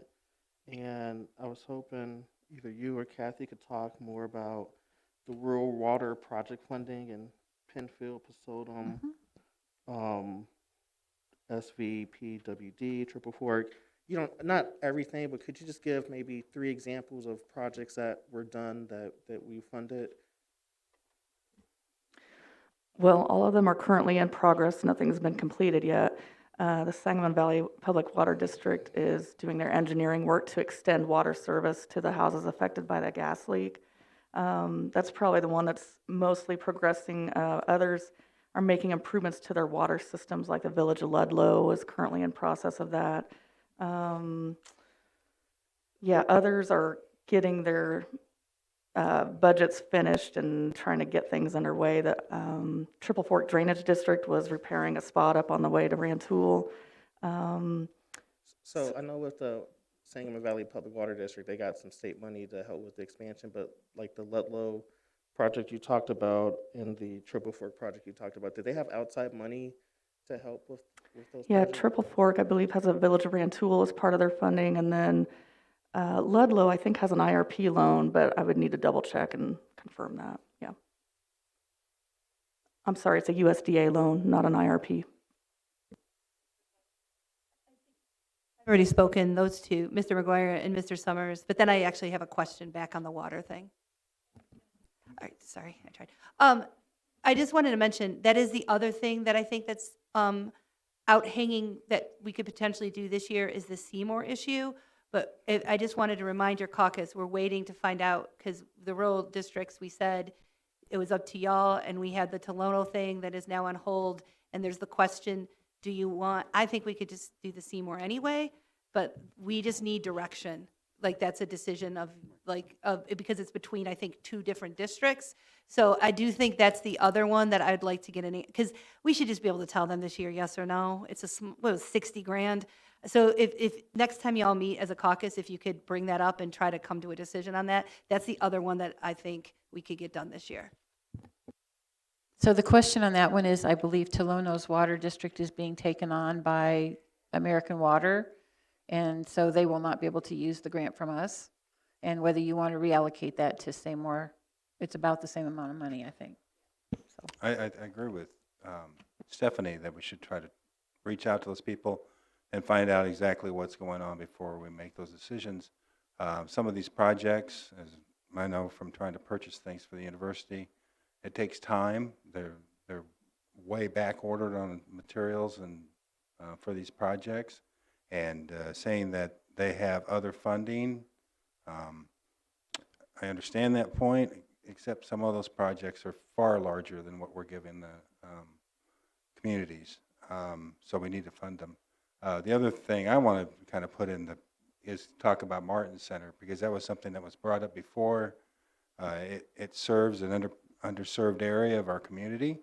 I'd like to read this because I think we need to follow through and support this program facility. The local park districts were left out of funding unless a local city or county would provide funds to assist the park district in recovery. The Champaign Park District respectfully requested consideration to support its effort in North Champaign. The city's investment and partnership at Bristol Park has made a significant impact in this area, and we believe the city's continued financial support and partnership to complete the Martin Center and Human Kinetics Park will ensure lasting regional change for many years to come. The Martin Center will also host the Down Warriors and Boys and Girls Club, after-school program, summer day camp started in 2020. We have numerous community donations to help these projects happen, increasing property taxes without increasing property taxes. And the city would consider granting $100,000 from the county rescue plan toward these efforts. We are certain many residents will receive life-changing parks, recreation, benefits from support to make the Martin Center and Human Kinetics Park a world-class place to recreate, reduce stress, compete, learn how to grow, and play in underserved regions. I mean, in other words, it's funding continued resources and services to a part of the community that it's great to see improved. I do like Habitat for somewhat the same reasons, and I know they need that. So funding this, I think, is very important. Thank you. So the question would be whether the board wants to make decisions tonight about funding any of these other projects. And you still have about a little over, I think, $2 million in your community violence that's been undecided at this point. You still have your, what was set aside for urban water districts, which I think there was some idea that maybe some would go to Garden Hills, but maybe not water because they can't go any faster. So I'm just throwing out the suggestions people have made. And I believe we still have 1 more million for public housing as well. I am not in disagreement. Parks are literally what I study for a living. It's like that's like my sort of avocation. I come from a parks department. My argument would be that not deciding that tonight because we're waiting on Urbana and their park districts, and we need to understand what the city of Urbana is doing, and their ARPA process is a little bit slower than ours. And so I had an opportunity to speak for couple hours with the director of the Urbana Parks District this week. So I'm not saying that we shouldn't do the Martin Center. I'm just saying we shouldn't do it tonight, and that we should consider the two park departments ones together at a later date once Urbana's sort of done their landscape. And I don't mean that much later. I think we could revisit them in like January. So I'm not, and I also don't know that we have enough money to do both that and Habitat tonight. Like with this year, 2022's allocation, where I do think we could just get Habitat's agreement going and then revisit those other ones next year when we have a little bit more time. I think Steve's had his hand up for longer than. Okay. I'll be brief. I agree that I think we can move forward with Habitat. I'm a supporter of the I Read, I Count, but I also know that we have not had a full discussion, and I think we need to have further discussion before we move forward with that. And I certainly concur with your thoughts about the park districts, both Urbana and Champaign. I was just going to say, I think, though, that I don't want to throw a monkey wrench into things, but I think that the Champaign Park District, as Mr. McGuire read out, it's just support specifically the Don Moyer Boys and Girls Club, which does support students from all over the county. It's not specifically for the park facility. I don't know. That's how I was reading it. I agree that it could probably wait, but I just want to make sure we kind of separate the two, because it's not to build a facility, it's to support the ARPA funding. I think that's what they're saying, but I may be reading this wrong.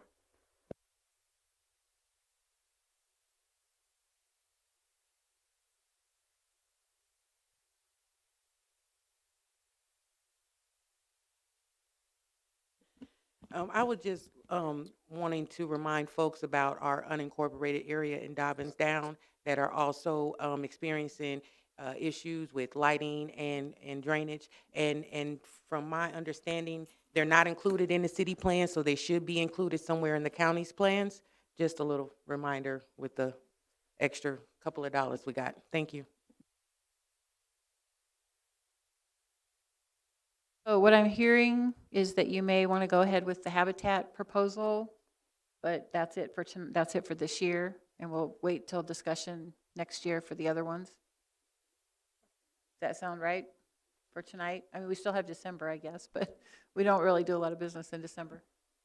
I don't know that I would necessarily agree with holding off. The Martin Center's a little different situation, just a park than a park district, as Ms. Loxon mentioned. We're talking about getting programs off the ground in a new area, and some funding support would probably help them quite a bit. So they've got a facility they need to be able to actually fund the programs. Thank you.